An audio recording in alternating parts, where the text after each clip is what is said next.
Informasi tadi dari masyarakat atau keluarga, informasi ada suara di dekat sungai. Jadi kita coba dari sungai sampai ke titik longsoran dengan sistem dibagi regu. Kita menjadi 2 regu dibantu oleh teman-teman TNI Polri dan para relawan atau potensi.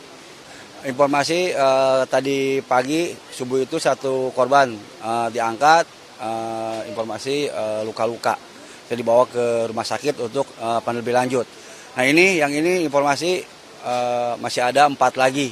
Kita coba dicari apapun itu kondisinya, kami tetap berusaha untuk mencari sampai korban itu ditemukan.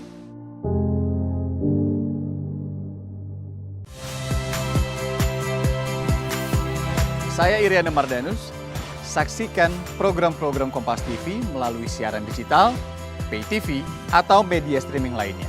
Kompas TV, independen, terpercaya.